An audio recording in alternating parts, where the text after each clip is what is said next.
Probablemente la retirada en etapas de Fidel Castro entre el 2006 y el 2011 haya sido más significativa que la retirada de Raúl.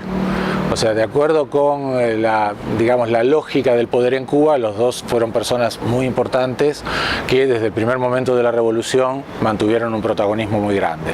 Aunque Fidel no fue presidente del Consejo de Ministros hasta 1976. Y a partir de eso, el papel de Fidel se acrecienta desde el punto de vista, digamos, de su representación frente al mundo, digamos, de la representación de Cuba frente al mundo, pero Fidel nunca dejó de tener un halo heroico, un halo, digamos, simbólico muy fuerte. O sea, su presencia era una presencia que además de política era cultural, era ideológica, tenía que ver con sus discursos, con su carisma, etc. Raúl no tenía para nada eso. Raúl siempre fue una persona de segunda fila que era un gran organizador, pero no necesariamente eso se traducía en un aspecto carismático, digamos. Así que me parece que la retirada de Fidel desde su enfermedad en el 2006 hasta el momento de su relevo definitivo en el 2011 resultó más significativa que esta retirada.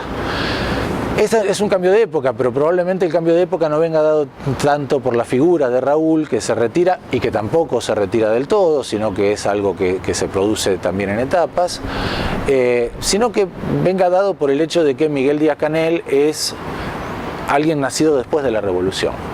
Y eso es un elemento simbólicamente muy fuerte. O sea, el hecho de que haya una generación postrevolucionaria es, digamos, un elemento distintivo, digamos. La política cubana no es una política nacida en el 59, sino que se refunda regularmente. O sea, digamos, en el 59 los que toman el poder no son comunistas, no son socialistas. O sea, como dijo el Che Guevara, Cuba encontró el socialismo en el camino, y la necesidad de la alianza con la Unión Soviética para aguantar la posible invasión de los Estados Unidos los lleva entre el 59 y el 61 a un rápido proceso de comunistización, podríamos decir. En el 61 se produce la unión del Partido Comunista, del primer Partido Comunista y del Movimiento 26 de Julio, y a partir de ahí la revolución toma un rumbo soviético. En el 65 se crea un nuevo Partido Comunista, y a partir de ahí hay un periodo que es un periodo muy dependiente de la lógica soviética. La revolución ha tenido continuidades, pero nunca ha sido igual a sí misma. Siempre ha ido cambiando, siempre se ha ido modificando, con modelo soviético, la búsqueda de un modelo propio, el periodo especial y, en los últimos tiempos, la apertura a una cierta lógica de mercado, que creo que está, digamos, claramente respondiendo, la lógica de mercado está claramente respondiendo a lo que podría ser las necesidades económicas de Cuba. O sea, Cuba es evidentemente un país periférico en un mercado capitalista, y sus posibilidades de reorientarse están dependiendo de las oportunidades que le brinda ese mercado capitalista. En estos últimos años, las posibilidades de acomodar la revolución a ciertas pautas de economía capitalista o economía de mercado también han estado limitadas por el vínculo con los Estados Unidos.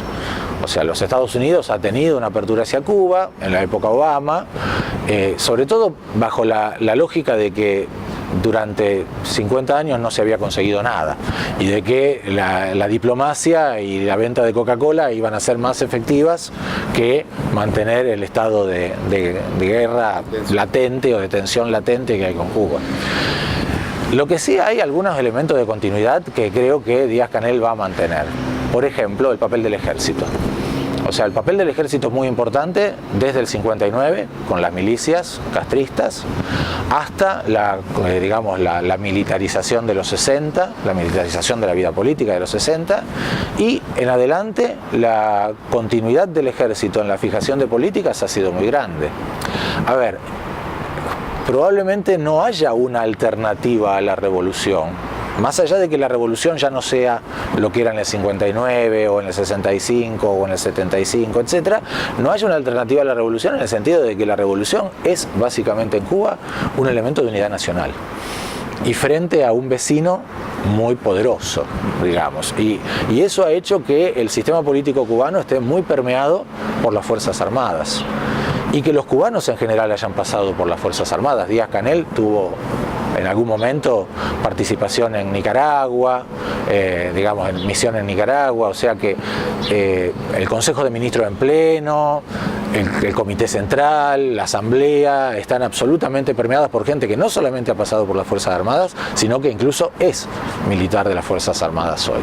Díaz-Canel, en términos de Delfín, sería algo así como el tercer o cuarto Delfín de los Castro. Hubo otros anteriores, fueron pasando y ninguno acumuló suficiente poder como para realizar una movida interna que apresurara los tiempos del recambio. Quizás Díaz-Canel comparte algo con los delfines anteriores, que es un cierto carisma. O sea, y esto me parece que es un elemento importante. ¿Por qué en países como Cuba personas como los Castro están tanto tiempo? Hay una lectura, digamos, dos lecturas que considero erróneas. Por un lado, la idea de la dictadura personal. Claramente Cuba no es una dictadura personal. En Cuba hay un gobierno colegiado, se la podrá llamar dictadura, pero es una dictadura colegiada, y colegiada del Partido de las Fuerzas Armadas. Y por otro lado, hay una lectura que supone que aquí hay un elemento populista, el vínculo directo entre el pueblo y el líder, digamos. Me parece que las dos son lecturas erróneas. Cuando un líder se transforma en algo tan importante, llámese quien sea, y en la historia del siglo XX tenemos una multitud de líderes personalistas muy fuertes, es porque en rigor está articulando fuerzas sociales y políticas que no estarían juntas si no fuera por ese tipo de mediación.